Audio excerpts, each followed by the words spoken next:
Glória a Deus. Eu quero convidar você, que está aqui, que está na internet, para abrir comigo as suas Bíblias e com o pastor Tiago, no Evangelho de Mateus, dando continuidade à nossa exposição que temos feito neste Evangelho, especificamente no Sermão do Monte. Então, por gentileza, Mateus capítulo 5, e nós vamos nos deter nessa semana no que talvez sejam os versos mais profundos do capítulo 5, quem sabe, né, Rev?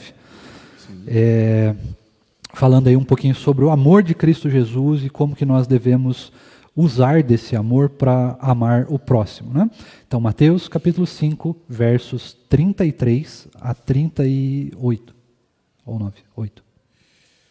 Palavra do Senhor, queridos irmãos, em Mateus capítulo 5, do 43 ao 48, é isso, Rev? É até o último. Isso, 43 ao 48, a palavra do Senhor diz assim: Ouvistes que foi dito, amarás o teu próximo e odiarás o teu inimigo. Eu, porém, vos digo, amai os vossos inimigos e orai pelos que vos perseguem, para que vos tornei filhos do vosso Pai Celeste, porque Ele faz nascer o seu sol sobre maus e bons e vir chuvas sobre justos e injustos. Porque se amardes os que vos amam, que recompensa tendes?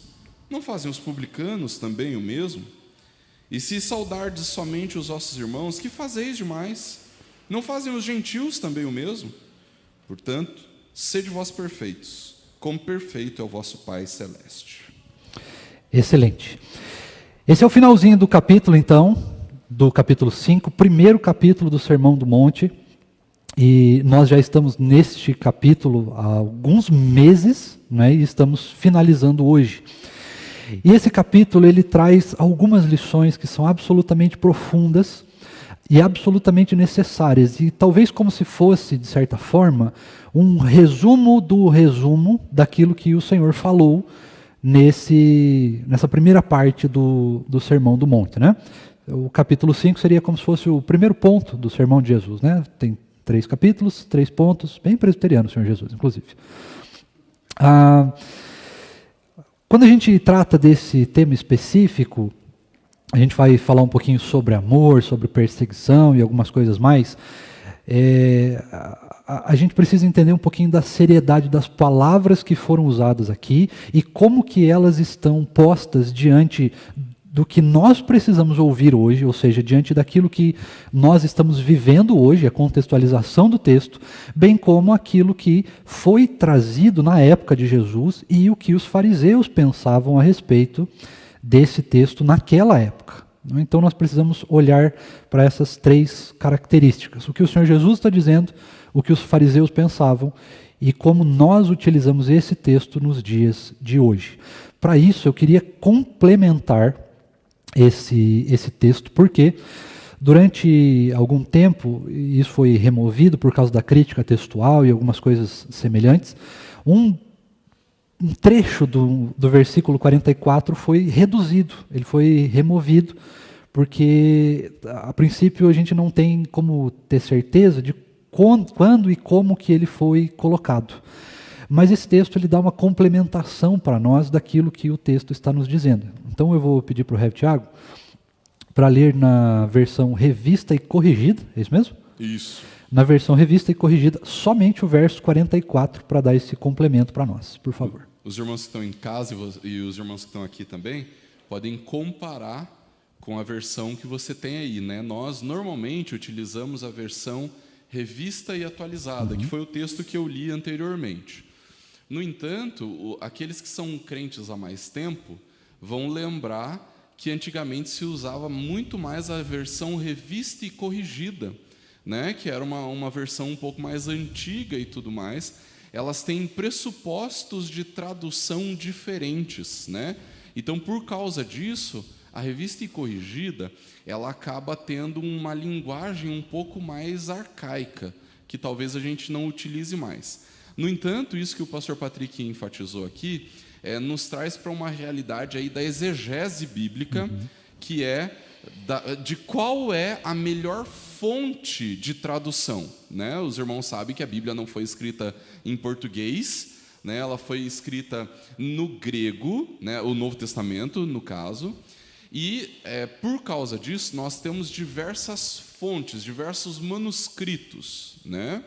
E dependendo de qual manuscrito você utiliza, ela pode trazer algumas mínimas diferenças entre uma versão e outra. Há poucas semanas atrás, eu e o presbítero Ademir conversamos sobre João capítulo 8, né? E João capítulo 8, aquela história da mulher adúltera e tudo mais, aquela história ela não consta nos manuscritos mais numerosos, né? Naqueles que são mais conhecidos. Ela não consta nos manuscritos mais antigos, ela só consta naqueles que são mais numerosos, tá? Então, todas essas questões trazem algumas diferenças para as versões. Então, nós estamos acostumados com a versão revista e atualizada, e eu vou ler para você aqui o versículo 44 da versão revista e corrigida, e o irmão vai notar que tem alguma diferençazinha, ainda que, em essência, elas querem dizer o mesmo. O pastor Patrick vai usar a versão revista e corrigida nesse versículo, porque ela traz mais profundidade ao nosso entendimento daquilo que a gente tem que fazer. Olha o que diz a palavra do Senhor. Eu, porém, vos digo, amai a vossos inimigos, bendizei os que vos maldizem, fazei bem aos que vos odeiam, e orai pelos que vos maltratam e vos perseguem. Viram a diferença? Né? Ela tem 2 sentenças a mais do que aquela que nós estamos acostumados a utilizar. Né? Perfeito, obrigado, Rev. Então, eu quero começar, para a gente fazer uma aula, de fato, dividindo esses textos, fazendo que a gente passe verso a verso de tudo que está acontecendo aqui e daquilo que o Senhor Jesus nos falou. Ouvistes o que foi dito, amarás o teu próximo e odiarás os seus inimigos. Essa é uma frase, eu vou usar esse termo aqui, não é exatamente isso, mas talvez fique um pouco mais clara para a gente. Essa é uma frase política. Por que política? Porque na época dos antigos, do Antigo Testamento, era muito comum que os povos eles se dividissem nas suas nações e as suas nações fossem absolutamente soberanas. Um pouco diferente do que é hoje com a globalização e tudo mais. Naquela época, quem era de um estado, era de um estado. E o povo de Israel, você vai lembrar muito bem disso, era o povo de Deus. Fazendo isso, dizendo isso, nós podemos entender que o povo de Israel era um povo absolutamente exclusivo de Deus. De modo que muitas vezes o próprio Senhor Deus deu ao povo de Israel a missão de exterminar os seus inimigos por conta da forma como ele estava se revelando naquela época para o seu povo. Hoje em dia Deus não faria esse tipo de coisa mais, porque a revelação já está mais aprimorada e nós não temos mais inimigos públicos de Estado, porque a igreja não é um Estado, ela é vamos dizer assim, ela é um ministério do reino de Deus, ou seja, é um ministério do céu, de modo que tem aí os seus ministros, as suas ovelhas, os seus membros e tudo mais, e nós somos ministros do reino quando nós pregamos o evangelho. Não podemos dizer que nós somos embaixadores hoje do reino, e nós estamos servindo na igreja, e servindo na igreja nós servimos no reino de Deus, de modo que hebreu logo é inimigo. É inimigo, e não só inimigo no sentido... como, por exemplo, vou colocar, os ateus, por exemplo, são inimigos da igreja, mas não porque nós os declaramos inimigos da igreja, mas sim porque eles não creem em Deus, e nós sabemos que aqueles que não creem em Deus, o próprio Senhor os chama de inimigos. Né? Mas eles não são nossos inimigos, nós não temos nenhuma publicidade de dizer que nós, a igreja, temos inimigos. A igreja não faz inimigos, mas os inimigos da igreja se posicionam contra ela. É um pouco diferente daquela posição. Naquela posição, tanto a nação de Israel se posicionava, quanto quem não era judeu, não era circunciso, não fazia parte da aliança, era automaticamente inimigo. Ou a gente pode chamar de gentil, se for uma versão mais bíblica, um linguajar mais crentez. Acontece que, naquela época, além de existir esse tipo de situação, a gente precisa lembrar, aqui na época de Jesus, que o povo hebreu ele já não era um povo livre. Ele foi um povo, basicamente a vida toda do povo hebreu, ele foi um povo escravo. Primeiro foi o Egito, depois foi a Síria. É a Síria primeiro? É a Síria primeiro, depois a Babilônia e depois a Pérsia. Ou ao contrário. Mas eu acho que é isso. Se a minha memória não falha. É isso, Rev. Sua memória não falha. Seu HD é muito melhor que o nosso. E depois, posteriormente, ainda pelo Império Romano. E, enfim, vocês conhecem toda a perseguição que os judeus sofreram. Ainda tem algumas perseguições durante a Idade Média. Enfim, o povo judeu sempre foi um povo muito sofrido nesse sentido. No entanto, naquela época era isso que se pensava. Aqueles que não eram judeus eram automaticamente inimigos públicos do Estado e, consequentemente, inimigos de Deus. Tá tudo certo aqui? Seguindo um pouco mais então. Aí nós vamos então para o verso 44. O verso 44, ele muda um pouco a perspectiva, porque agora é Jesus explicando como que de fato é ou melhor, como que é, não, como deveria ser ou como deverá ser o amor daqueles que o amam, que o seguem, que o temem, que o adoram e que são eleitos de Deus, né? Primeiro, a gente precisa fazer aqui uma distinção antes de partirmos para esse texto. E essa é uma distinção que eu já fiz muitas vezes aqui, e é algo que às vezes a gente acaba se confundindo, se perdendo um pouco, porque é muito comum que isso aconteça no nosso meio, que é basicamente uma confusão. Qual tipo de confusão? A confusão é basicamente ligada ali ao verso 33, ou seja, vocês ouviram o que foi dito: amarás o teu próximo e odiarás o teu inimigo. Ok. Mas aí a gente tem que lembrar que o texto está nos falando sobre amor. Não é isso? Mas o texto não está nos dizendo que nós devemos gostar. Há uma gravíssima diferença entre essas duas coisas. E se nós levarmos esse texto para o lado do gostar, nós jamais vamos conseguir cumprir isso aqui que o Senhor Jesus vai nos orientar. Porque a palavra de Deus, em momento algum, ela diz: gostem dos seus inimigos. Mas ela diz: amem os seus inimigos. Para entendermos isso um pouquinho melhor, com um pouco mais de profundidade, nós vamos precisar entender um pouquinho do que o Senhor Jesus fez por nós.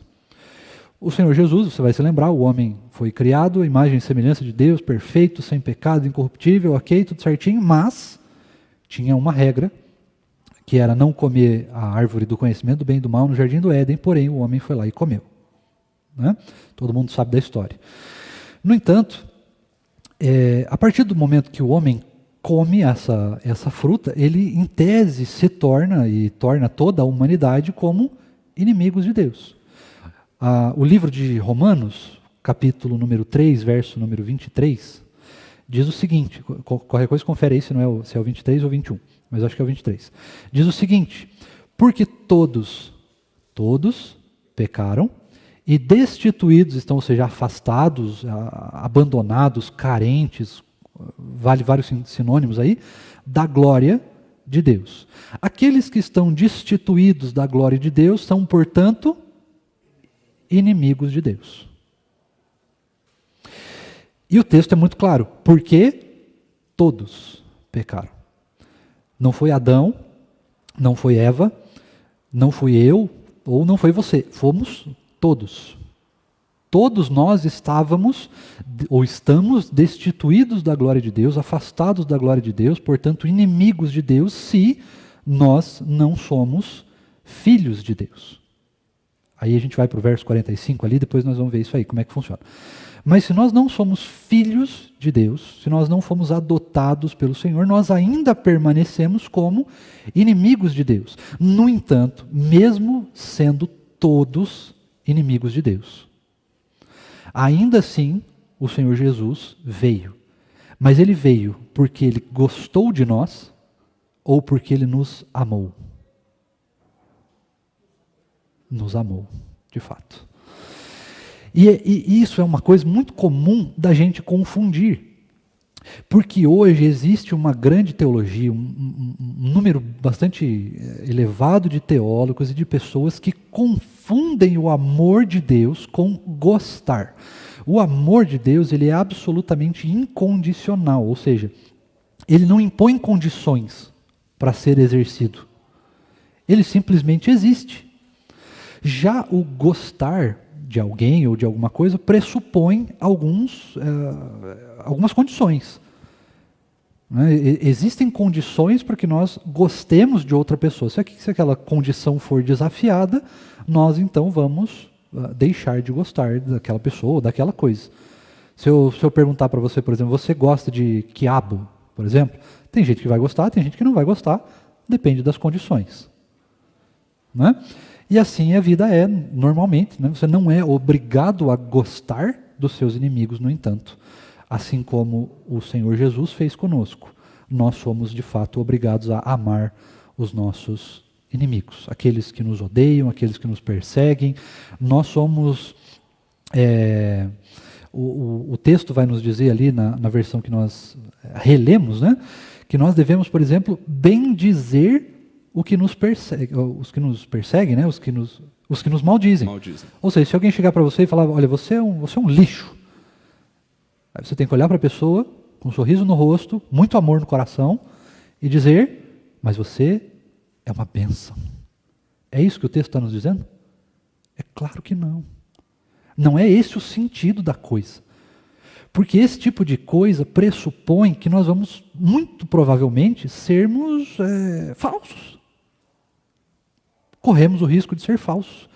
Então, o que o texto está nos dizendo é que a ação do nosso amor para com os nossos inimigos precisa ser exatamente igual à de Cristo Jesus.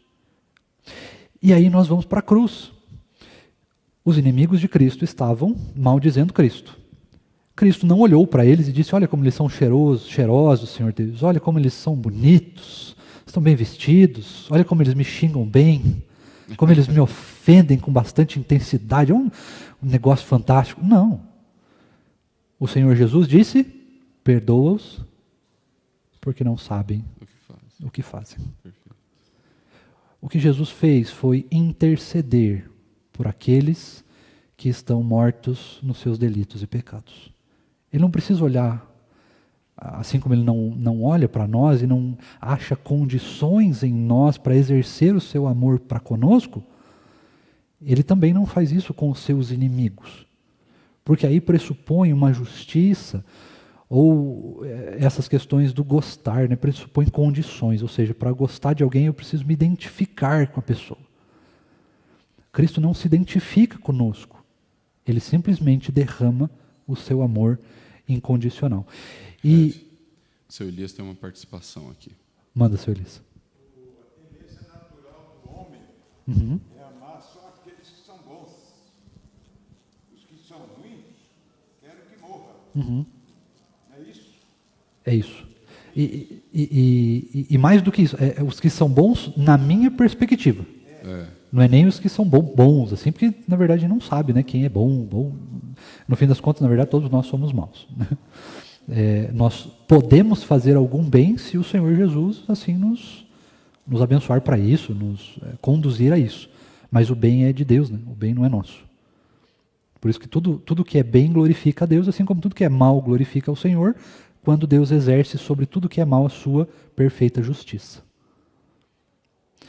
E é muito interessante porque quando a gente fala de amor de Deus, ele não só não pôs condições para que o seu amor fosse derramado sobre nós, assim como ele também não explicou como que ele funciona.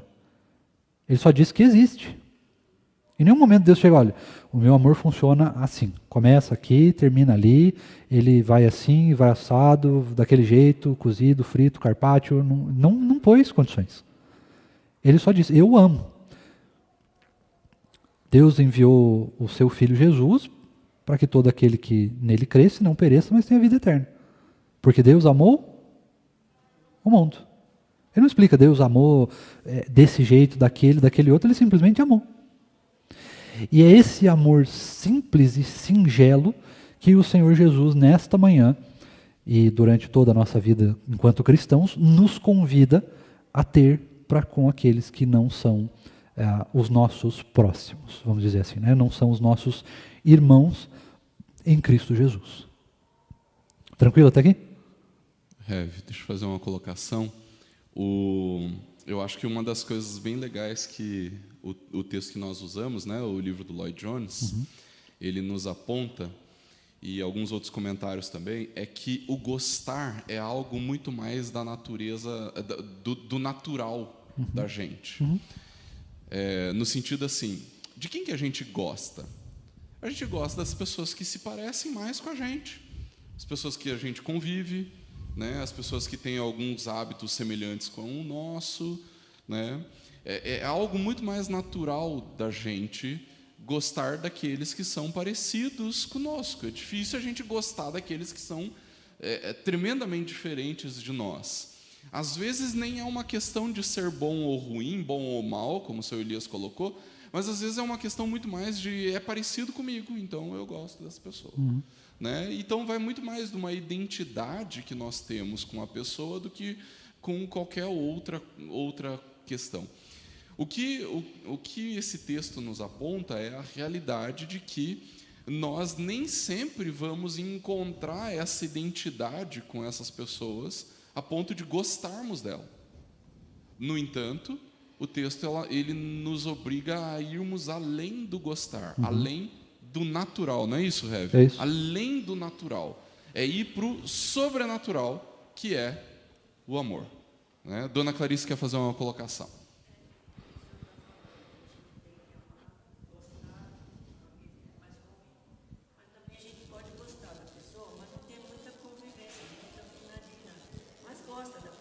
Isso. Nada contra ela, né? Porque a gente tem mais afinidade com alguns. Isso. Não é com todos, mas nem por causa disso a gente não vai gostar. Vai desprezar outra pessoa, né? Não é porque não temos afinidade que nós desprezamos a outra pessoa.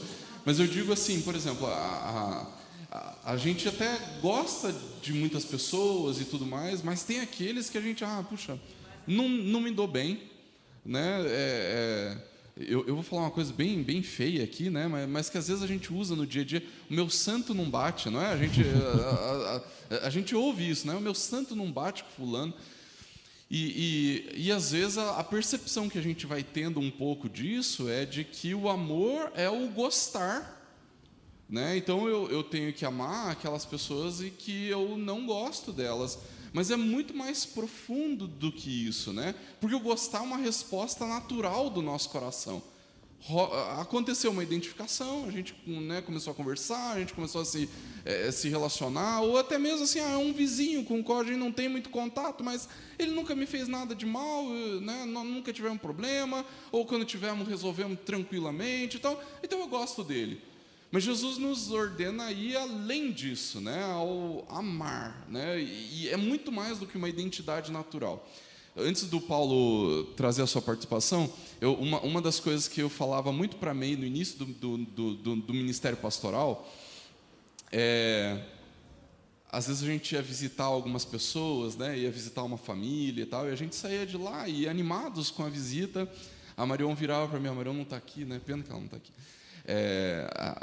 Ela virava para mim e falava assim, nossa, gosto tanto deles. E aí eu falava para ela assim, eu também, mas nós somos chamados para pastorear até aqueles que a gente não gosta. O que estava em essência nisso? De que nem todo, vocês sabem disso, né? Não preciso ser hipócrita aqui, de que nem todo mundo na igreja é tão fácil de lidar assim, né? E que vão ter algumas pessoas que a gente tem dificuldade de gostar dessas pessoas. Mas nós somos chamados para amar essas pessoas. Né? Jesus nos convoca para amar. Né? O pastor Patrick, que é alguém que gosta de todo mundo, ele não tem esse problema. Né? Mas, às vezes, a gente tem aqueles com os quais a gente não se identifica, que não tem aquela afinidade. Mas nós somos chamados para abençoar e amar essas pessoas também. Né? Paulo, por favor, fique à vontade.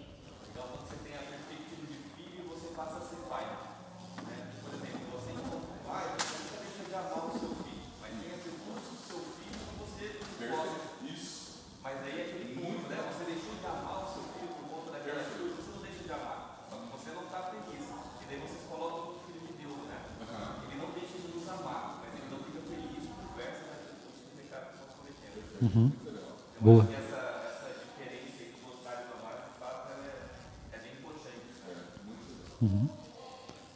Seguimos? Pegando esse gancho especificamente, nós vamos então para o verso 45, que vai nos dizer exatamente sobre esta paternidade de Deus, né? E é comumente que nós ouvimos isso já alguma vez, ou até às vezes a gente já disse em alguma tentativa de embate teológico, alguma coisa que a gente não sabia bem como responder, né? Mas às vezes alguém deve ter chegado para você, como chegou para mim, e eu já caí nessa daí, alguma vez de você chegar, né, numa discussão e tal, falando, não, Deus, você precisa acreditar em Jesus e não sei o que e tal, e a pessoa chega para você e fala assim, não, mas todos nós somos filhos de Deus. Deus é um só e todos nós somos filhos de Deus. Errado. Nem todos. Deus é um só, de fato, isso não tem discussão. Mas todos nós somos filhos de Deus? Não. Existe uma grande diferença entre ser criatura, criado por Deus, e sermos filhos. Qual que é a diferença? O filho de Deus são aqueles que foram adotados pela graça. Aqueles que não foram adotados pela graça permanecem sendo somente criaturas, seres criados. Dá para entender isso? Acho que é relativamente tranquilo, né? Apesar de ser meio duro. Mas é uma verdade isso. Nem todos são filhos de Deus.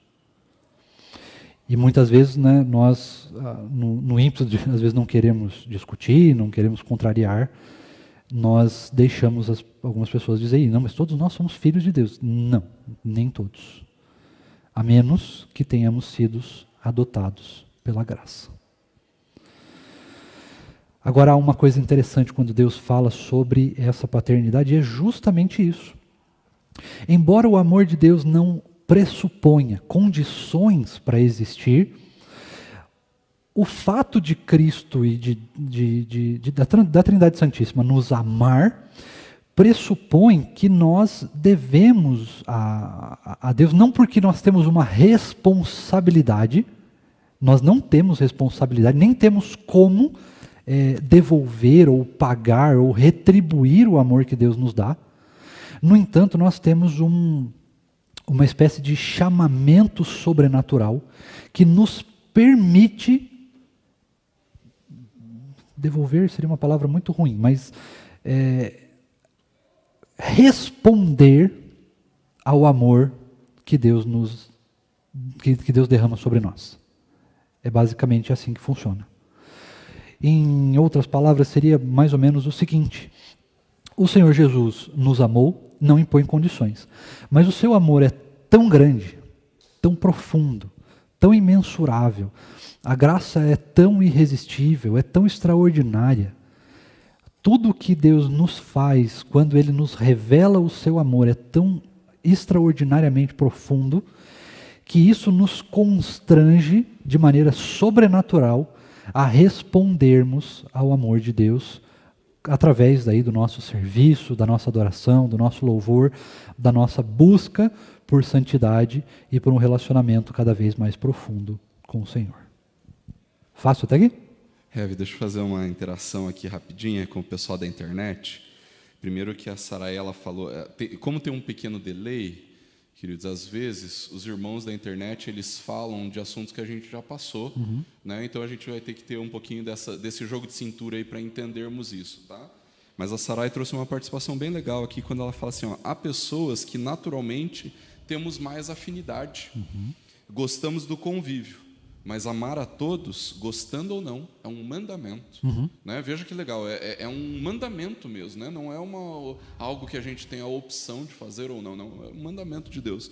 Agora, o que está sendo mais legal aqui na participação, gente, é que os irmãos estão reconhecendo vocês aqui, tá bom? Então, eles estão mandando abraço, né? O Cleuber está falando aqui, ó, reconhecer alguns irmãos aqui. O Cleuber está lá no Canadá, gente, mandando um abraço para o Maulen, para a Quelita, né? Para o pessoal que está aqui, o presbítero Ademir, né? O Fábio, a Josi e tudo mais, né? E daí o pessoal está até corrigindo o Cleuber. Cleuber, presta atenção na aula, para de ficar olhando os irmãos aí, né? Mas só para avisar que os irmãos que estão na internet aqui, mandando um grande abraço para os irmãos que estão aqui presencialmente. Sensacional, né? Se a gente partir agora para os versos 46 e 47, eu vou pedir, Rev, se você conseguir aí, não sei se fica muito fora de mão para você, mas se você conseguir relê-los, esses dois versículos, vamos lá. Me ajuda. Versículos 46 e 47. Antes de ler, Rev, posso contar uma historinha sobre esse amar e orar? Uhum. A gente tem algum tempo hábil aí, eu queria contar essa historinha. Um dos comentários que eu leio conta uma história de um casal de missionários que, retornando da missão, foram morar numa casa e logo em seguida que eles mudaram, a missionária, né, ela deu um trato na casa. Então ela decorou, pintou, fez jardim, a casa ficou linda. E 2 semanas depois que ela termina toda a reforma na casa dela, mudam-se alguns vizinhos difíceis, né, para o lado da casa dela. E eles começam a criar muitas intrigas, muitos problemas, não apenas com o casal de missionários, mas com toda a rua, né? Todo mundo começa a ter problema com elas. Inclusive, né, se você pensar aí naquelas casas americanas com a cerca branquinha e tudo mais, inclusive a vizinha chegou a pintar o lado da cerca dela de amarelo, né? Então isso passou para o outro lado. Então imagina uma casa com cerca branquinha e de repente tem uns pingos de amarelo na tinta, etc. E diz que quando eles foram conversar, a outra vizinha ficou tão brava que jogou o balde de tinta amarela na sacada da casa da missionária. Então aquela sacada que era branquinha ficou, né, com um monte de mancha amarela e tudo mais, né? E ela começou a se perguntar assim: Deus, o que eu tenho que fazer com esse pessoal, né? Como é que eu faço? E ela orou honestamente com Deus, falando assim: Senhor, o Senhor sabe que eu não gosto desse pessoal, mas Deus, me ajuda a amá-los. E aí ela começou a tomar atitudes de amor para com aquelas pessoas, né? Então ela fazia uma torta de frango, ela levava um pedaço da torta de frango para os vizinhos, né? Ela fazia alguma coisa especial, ela levava para os vizinhos e tudo mais, mesmo sem gostar deles, né? Então servindo aquele pessoal e tudo mais, né? E aí o comentarista, ele fala assim: os vizinhos não mudaram, eles continuaram sendo os vizinhos difíceis de sempre.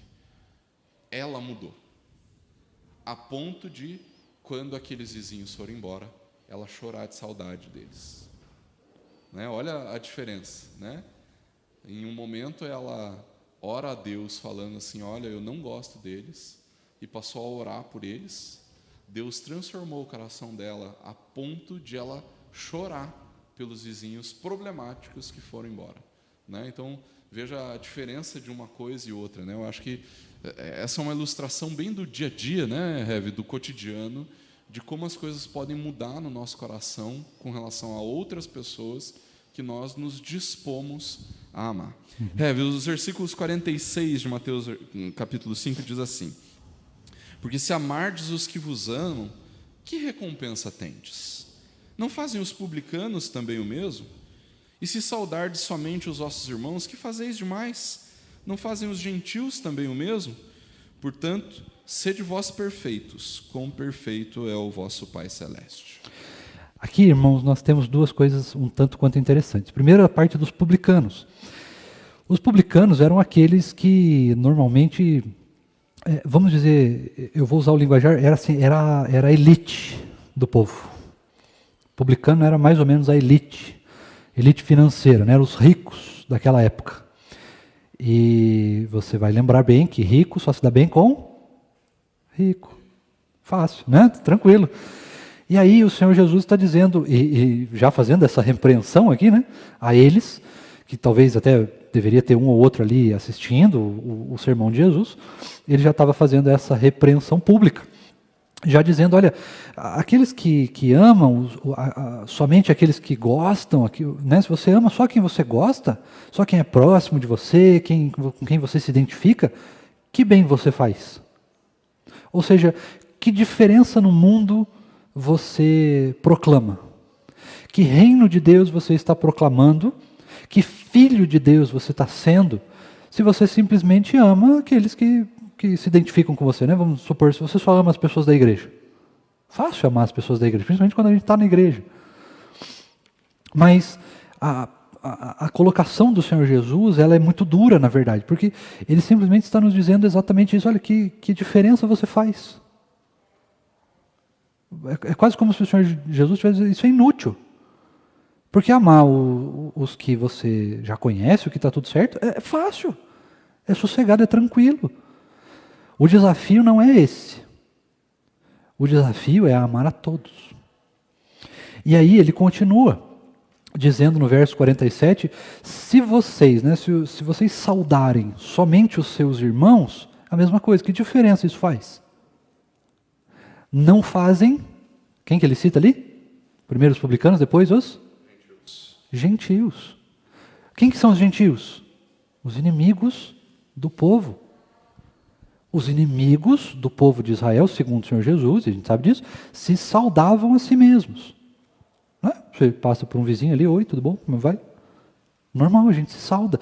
Só que naquela época, quando a gente fala de saudação, existiam algumas coisas a mais. Não era simplesmente o oi que nós damos hoje. Naquela época, a saudação era um negócio muito sério. Era uma coisa até meio... como é que é o culto da noite? Solene. Isso, era uma coisa meio solene, meio religioso. Não era assim, passar, oi, tudo bom? Era um negócio ali, como por exemplo era para os judeus, e ainda é mais ou menos hoje, talvez um pouco perdido, mas ainda era naquela época, que é o negócio do... Você lembra como é que o judeu se cumprimenta? Eles não dizem oi, eles dizem outra palavra. Shalom. É essa mesmo.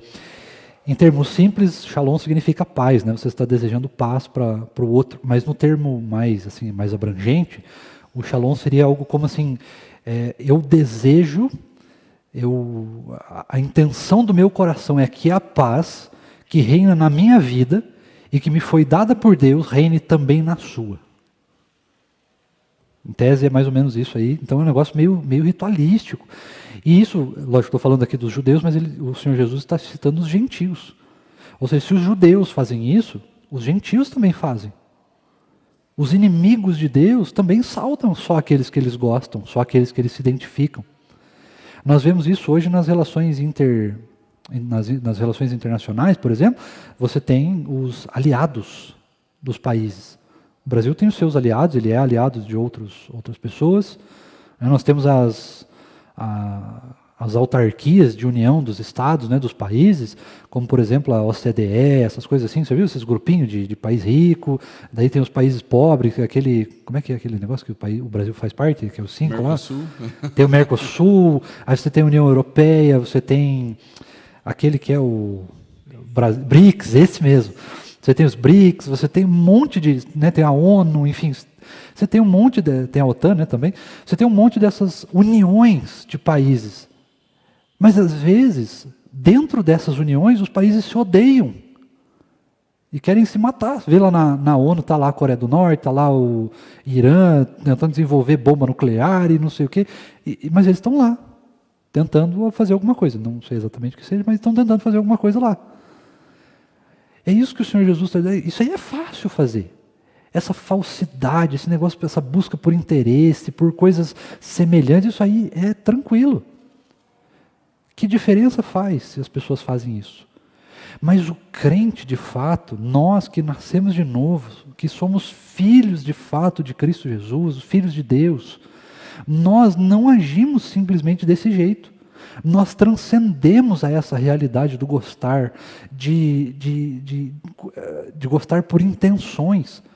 Nós precisamos aprender, e isso só acontece de maneira sobrenatural, a amarmos os nossos inimigos, aqueles que nos perseguem, aqueles que a gente não gosta, aqueles que a gente não se identifica, aqueles que nos maldizem, talvez até aqueles que nos maltratem, né, ou aqueles que queiram causar nossa morte, em caso de igreja perseguida, por exemplo. Nós devemos, de maneira espiritual, de maneira sobrenatural, amá-los da mesma forma que Deus nos amou. Essa é a profundidade desse texto. Mas nós só conseguimos fazer isso se de fato nós nascemos de novo. Porque isso é sobrenatural. Isso não vem de nós. Nenhuma pessoa em sã consciência, na sua naturalidade da vida, vai olhar para outra pessoa que está com uma arma apontada na cabeça e dizer: eu te amo, meu irmão. Que Deus te abençoe, que Deus te perdoe, que você encontre a graça e a paz de Cristo Jesus. Quando nós olhamos os criminosos, as pessoas ruins, as pessoas que não gostam de nós, né? Às vezes um parente, né? Uma sogra, não sei, alguma coisa assim. Você tem pessoas que você não se identifica, mas o crente, ele translada isso. Ele transpassa o seu ódio, as suas condições, a sua realidade de vida, para amar o próximo como ele ama a si mesmo. E essa é uma realidade completamente sobrenatural, não vem de nós. Ela só é inata, ela só existe naqueles que de fato se tornam filhos de Deus. Se não filhos de Deus, não é possível. Por que não é possível? Porque aqueles que não são de Cristo estão mortos. Você já viu morto amar? Morto nem gosta das pessoas. Aliás, morto nem fala. Como que a gente pode esperar que as pessoas mortas entendam o amor de Deus, que é vivo?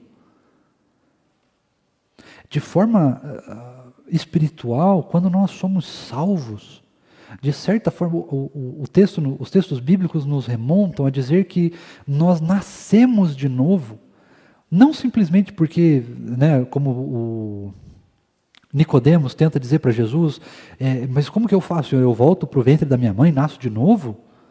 Não é isso.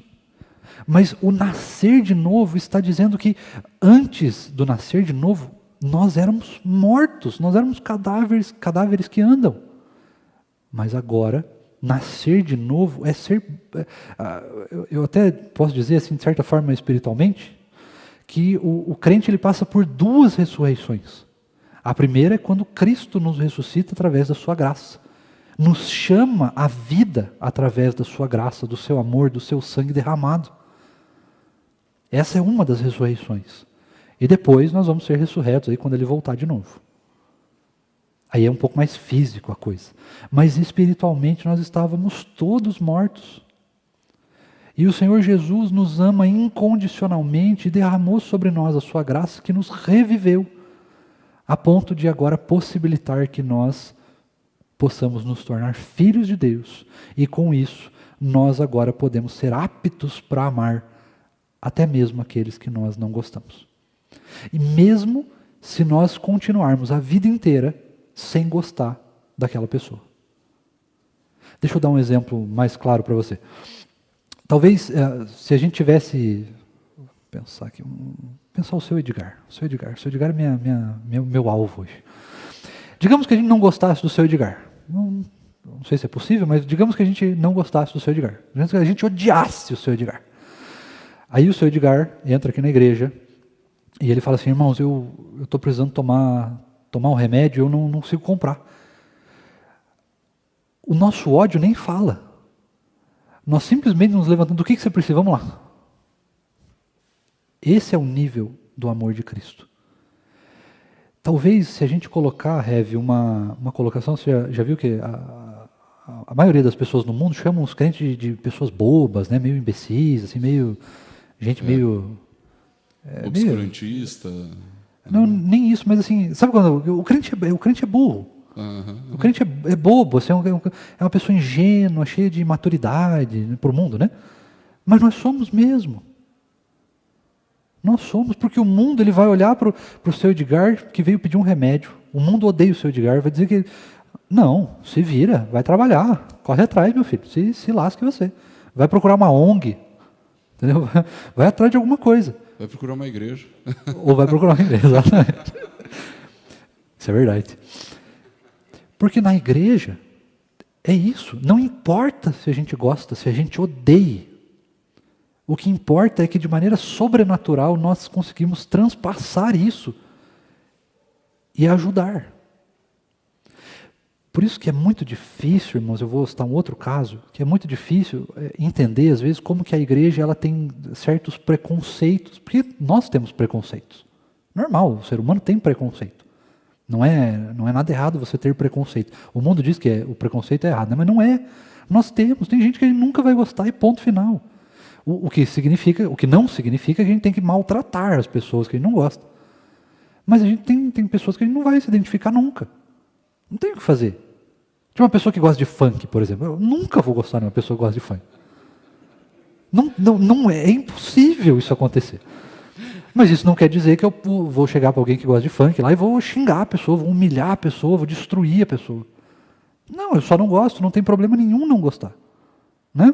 Não faz diferença gostar ou não gostar. O que faz diferença é o amor de Deus. Então, imagine que hoje, por exemplo, de repente eu estou dando aula aqui, mais para frente chega, sei lá, entra na igreja aqui uma prostituta, por exemplo. O nosso primeiro olhar de seres humanos, ela, puxa vida, o que nós vamos fazer? Olha lá quem entrou. Difícil, como é que a gente vai lidar com isso? Mas o crente, ele não está nem aí para isso. O crente simplesmente vai olhar e falar, como eu posso servir essa pessoa? Como eu posso pregar o evangelho para essa pessoa? Como a gente, pregando o evangelho, sendo instrumentos do reino de Deus, podemos mudar a vida dessa pessoa? E é um pensamento meio bobo, você tem que concordar que é um negócio meio assim, ingênuo. Será que a pessoa vai mudar? Não interessa. Para nós não importa. O que importa para nós é simplesmente amar, porque isso é sobrenatural. Não faz parte do nosso desejo. Ah, agora eu quero amar. Não, agora eu não quero amar. Não, agora eu quero amar. Agora eu não quero mais amar. Tipo aquela, como é que é aquela florzinha lá? O bem me quer, mal me quer, bem me quer, mal me quer. O crente não age assim. Nós instintivamente amamos porque o amor de Cristo está em nós e de tão grande que Ele é, Ele transborda. Ele transcende até mesmo o nosso autocontrole de amar alguém. E mesmo assim, nós não somos obrigados a gostar. Pode comentar, aí eu vou para o último. Isso, algumas participações que nós temos aqui da internet. O Gabriel está dizendo assim, ó, amar não é apenas um mandamento, mas é o principal mandamento, o cumprimento completo da lei. Citando Romanos 13:10, né? Isso. E o Reinaldo, ele fala assim, o Reinaldo do Prado fala assim, acredito que o amor seja atitude mais do que sentimento. Porque se fosse apenas sentimento, não teríamos condições de amar uma pessoa que aos nossos olhos não merece. Perfeito. Mas o amor é a ordenança, a obediência ao chamado de Deus, porque Ele nos amou primeiro, já sabendo que não merecíamos. A Marilza fala assim, ó, somente em Deus conseguimos amar o próximo, sabendo que nós temos dificuldade de amar aqueles que nos perseguem, mas em Deus amamos. Né? E uma coisa que eu ia falar a respeito dessa questão do gostar, não gostar, do amar, do odiar e etc., é que, às vezes, o nosso pensamento está completamente vinculado àquilo que nós somos. Por que nós gostamos de alguém e não gostamos de outro alguém? Porque nós queremos preservar quem nós somos. Mas o cristianismo é um chamado à negação de si mesmo o tempo todo. Então, na verdade, o ato de amar é uma negação de si mesmo. Veja o exemplo máximo. Quando Jesus suportou todas aquelas aflições, a cruz e etc., ele estava negando a si mesmo. Né? Então, quando Jesus fala assim, quem quiser me seguir, a si mesmo se negue, carregue a sua cruz e siga-me, o que ele está chamando é para uma atitude tão radical a esse ponto, é uma negação de si mesmo. Né? Então, é difícil a gente colocar isso em palavras, né? A gente talvez não tenha palavras tão profundas, mas é assim, eu vou me odiar para que eu possa amar o outro, o próximo. Eu vou aborrecer de mim mesmo para que eu possa amar o próximo. É por isso que o amor ele se torna algo completamente antinatural. É impossível você ouvir uma mensagem como essa, você ficar feliz com isso. E você se sentir agradável com isso. Né? Você lê o Sermão do Monte, e o Sermão do Monte precisa te desagradar. Você tem que ficar brabo com aquilo que você lê. Porque ele é um chamado para a negação de si mesmo. Você está dizendo assim, não, eu não posso gostar de mim mesmo, eu não posso me amar, eu tenho que amar o outro. Que coisa maluca, né, isso? Fala aqui.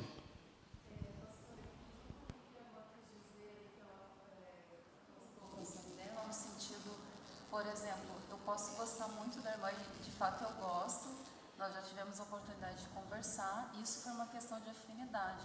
Amor bíblico está ligado ao serviço, a uma atitude, a uma ação. Eu gosto muito dela, mas eu nunca prestei um serviço para ela. Muito legal, O muito amor, bem pensado. Eu acredito, inclusive eu até achei um texto aqui, Romanos 12:10. Dediquem-se uns aos outros com amor fraternal. Prefiram dar honra aos outros mais do que a vocês. Então, eu acredito assim, que gostar é essa questão de afinidade, e é a questão do santo bater, às vezes a nossa história é parecida, e é algo assim gratuito. A amizade é gratuita. Agora, esse amar, eu acredito que seja uma provocação à santificação. Isso. Porque, por exemplo, como que eu vou honrar uma pessoa que me desonrou, falou mal de mim? Não falando mal dela. Perfeito. E um serviço prático. A oração é um serviço, né? E veja que quando a gente fala do servir, normalmente a gente só pensa assim nas boas obras, no fazer o bem, né? E a gente esquece que o ato de servir é um ato de doação, né? Vamos pensar, quando a gente serve alguém, abençoando essa pessoa materialmente, nós estamos doando algo a ela. Qual que é o nosso problema? O nosso problema é que normalmente nós doamos a partir daquilo que nos sobra. As nossas doações nem sempre elas são custosas para nós. Mas o amor, ele é custoso. Precisa nos custar algo para que realmente seja amor. Como é que eu sei disso? Porque Deus amou o mundo de tal maneira que deu. Ele entregou, né? Então, o abençoar, o servir, está sempre muito vinculado a isso. Se não me custa, isso é difícil que eu vou falar e dolorido, tá? Se não me custa, eu não estou servindo. É a partir do momento que me custa, que me dói, que me faz falta, que eu passo a servir. Presbítero Ademir, por favor. Revista e corrigida antiga. Isso. Ela tinha uma vantagem sobre a atualizada.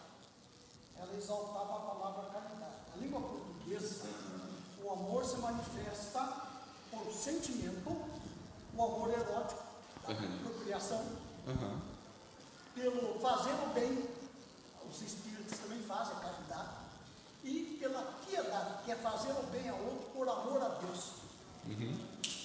Então, quando se colocou tudo na palavrinha, só amor, nessa versão que eu tive, Empobrece o sentido. perdeu-se essa riqueza de sentido. Isso, é isso mesmo. Você olhar, as versões católicas também trazem isso, do amor como caridade, né? O texto talvez mais conhecido, 1 Coríntios 13, nas versões católicas eles trazem lá como caridade ao invés do amor. Mas por que isso, gente? Porque tinha essa compreensão de que o amor é doar-se. Esse amor do qual a gente fala, a gente está falando do doar-se. A gente confunde esse negócio de amar com gostar, porque a gente não vai às últimas consequências do amor na negação de si mesmo ao nos doarmos para os outros. Então, por que a gente doa a cesta básica? Vamos ser bem honestos. Assim, eu estou tentando tratar as coisas com mais honestidade possível. Porque às vezes a cesta básica não nos faz falta, é algo que sobra no orçamento, né? Quando a gente vai no mercado, a gente precisa trazer 1 quilo de alimento não perecível, a gente vai lá e compra a marca mais barata, não é aquela que a gente compraria para a nossa casa, mas a gente compra da mais barata, que é para não pesar no orçamento. Mas assim, levando às últimas consequências, se é isso que nós estamos fazendo, nós não estamos amando. Nós estamos apenas dando daquilo que nos sobra, do que não nos falta. Mas se não nos falta, então não é amor, não é caridade, não é serviço, não é doação de si mesmo. O amor custa a nossa vida, custa do nosso bolso, custa do nosso tempo, custa do nosso conforto, custa da nossa indisposição, custa do nosso gostar. Né? Então percebam que o quanto o amor é profundo nesse sentido. Ele é uma negação de si mesmo. E é por isso que eu discordo daquelas interpretações que dizem assim, ame a Deus e ame o próximo como a si mesmo. Não, mas para eu amar o próximo, então eu preciso aprender a me amar. Posso falar uma coisa? Você já se ama o suficiente. Jesus não está nos incentivando a aprendermos a nos amar. Não, não é isso. Jesus está falando assim, você já se ama o suficiente. Agora, o que você precisa aprender é amar o outro como você já se ama.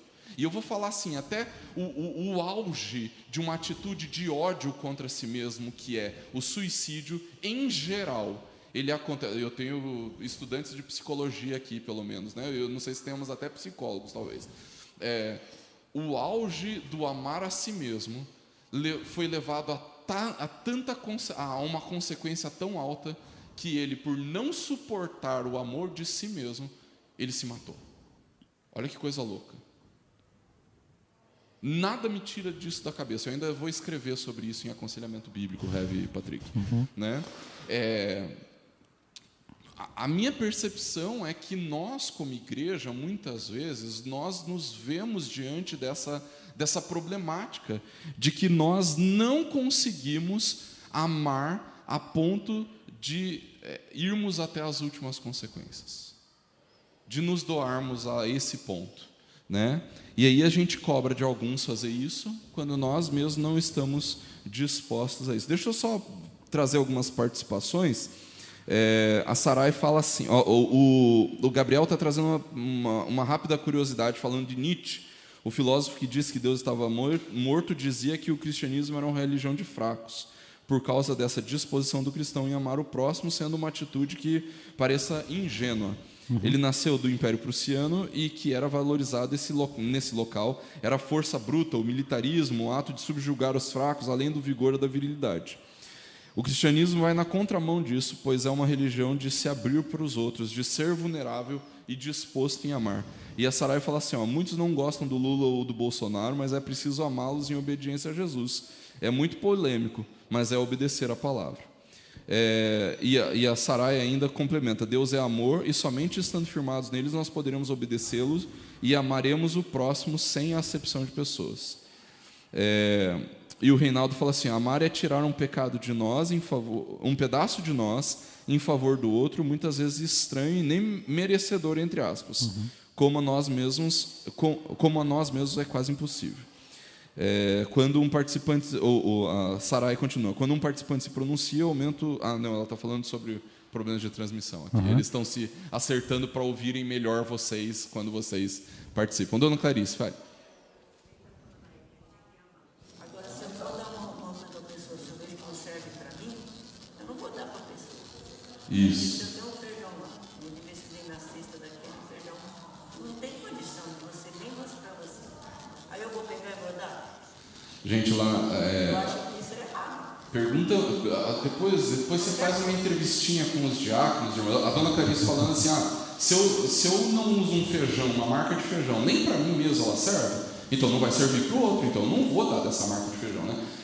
Depois você tenta conversar um pouquinho com os diáconos sobre o que eles já receberam, assim, como que era para doar para os outros. Gente, assim, eu não vou falar porque é muito constrangedor, mas assim, coisas até meio obscenas nós já recebemos naquelas sacolas de doação, sabe? Que, na verdade, muitas pessoas fazem disso a limpa do armário.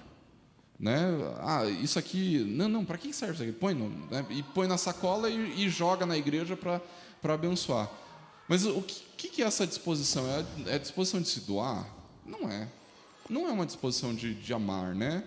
Então, eu acho que a gente precisa começar a compreender o amor como essa questão do custoso. Precisa ser custoso.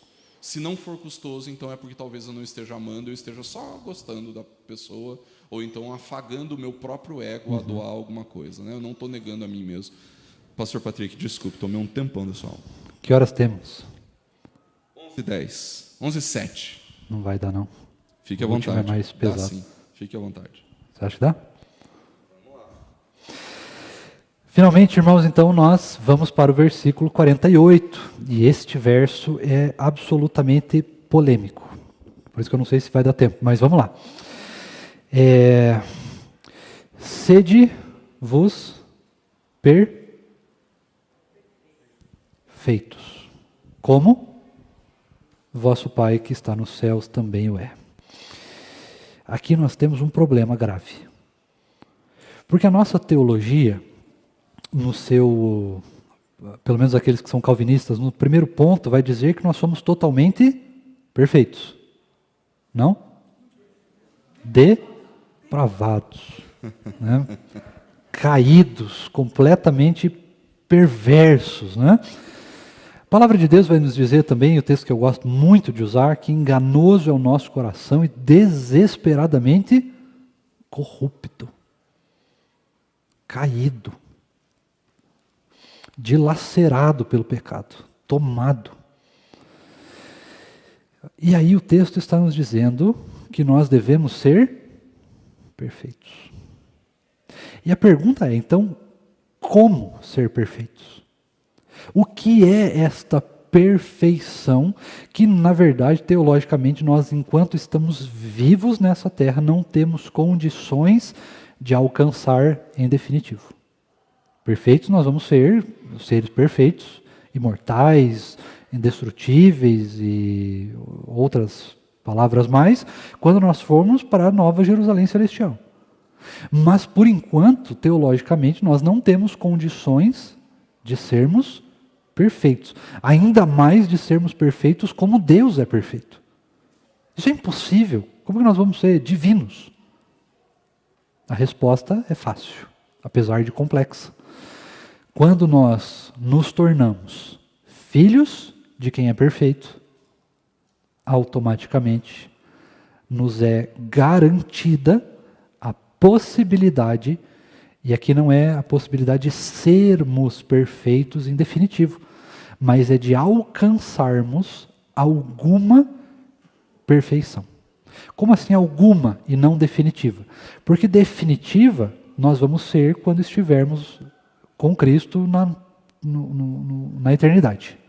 Mas agora nós podemos ter o que se pode chamar aí de vislumbre de perfeição. Como que a gente pode entender isso sem nos tornarmos pessoas verdadeiramente arrogantes? Simples. Existe alguma diferença entre a pessoa que está no mundo e o crente? Sim ou não? Exato, tem que ter. Como não? Tem que ter, tem que existir alguma coisa que nos torne diferentes. E o que nos torna perfeitos é o amor. É disso que o Senhor Jesus está falando. Nós devemos ser perfeitos e hoje existe uma teologia maldita, eu falo mesmo, pode me criticar se quiser. Existe uma teologia maldita que coloca o homem no centro de tudo, como se o amor de Deus fosse para nós, o amor de Deus é um presente imerecido, mas eles colocam o amor de Deus como se fosse...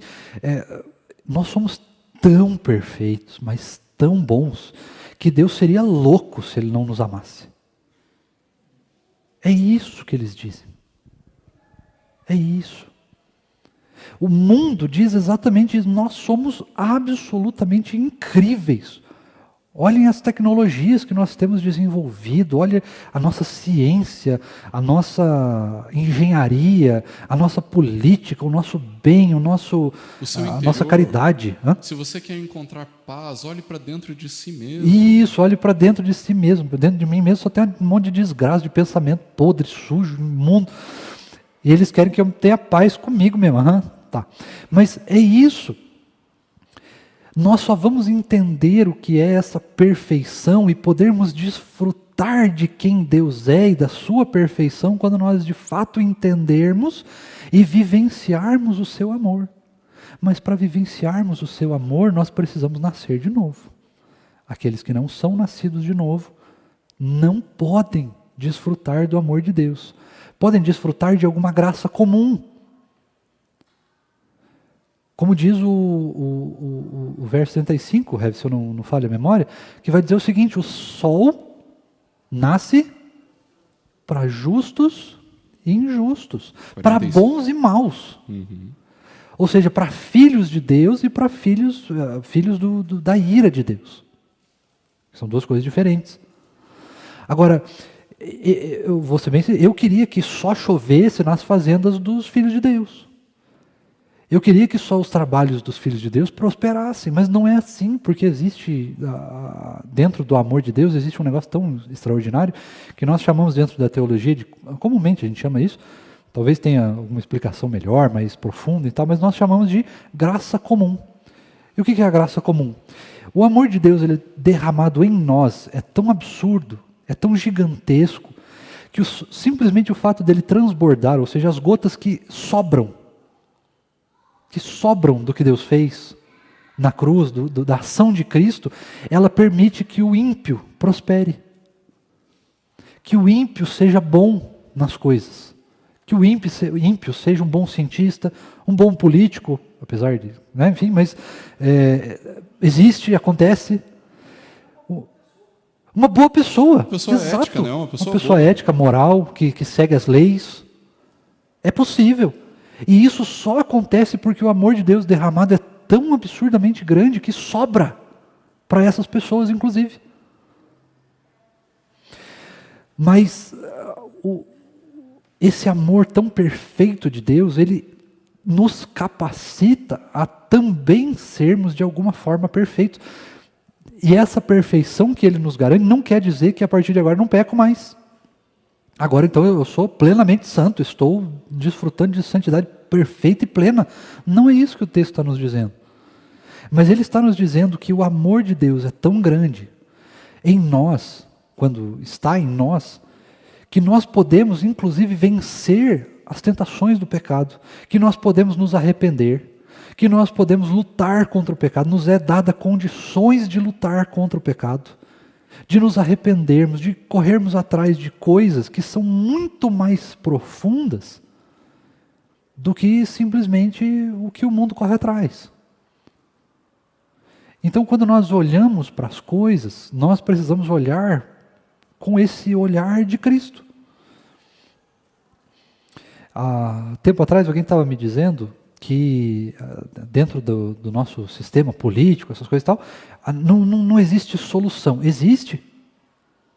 Existe. Humana? Nenhuma. Mas existe solução. Quando a Igreja de Cristo, de fato, dobrar o seu joelho para orar pelo nosso país e fazer isso em unanimidade, Deus intervém. Ou não. Né? Talvez o nosso país seja um castigo para nós, de fato. Não sei. Mas a solução, quando nós não enxergamos, é o amor de Cristo.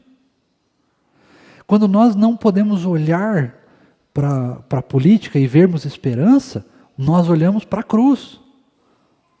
Quando nós olhamos para o outro e não vemos salvação, nós olhamos para a cruz. Quando nós olhamos para dentro de nós mesmos e só encontramos corrupção, e pecado, e sujeira, e imundície, nós olhamos para a cruz. Quando nós vemos o mundo cada vez mais colapsando, nossa única esperança é olhar para a cruz. Embora a cruz seja um símbolo também de morte, ele é o símbolo de onde esteve a perfeição do amor de Deus revelado. Foi ali que Cristo derramou por nós o seu sangue. Foi ali que Cristo nos revelou a profundidade e o tamanho do seu amor. Negando-se a si mesmo. E quando a gente fala que Cristo negou a si mesmo, ele simplesmente abriu mão de ser divino durante o processo que ele esteve aqui. Não usurpou ser igual a Deus, antes abriu mão de si mesmo e foi condenado até morte e morte de cruz. A morte mais absurda daquela época. A mais dolorida, a mais humilhante. O nosso Deus desceu do trono para subir numa cruz. Porque de fato Ele nos amou.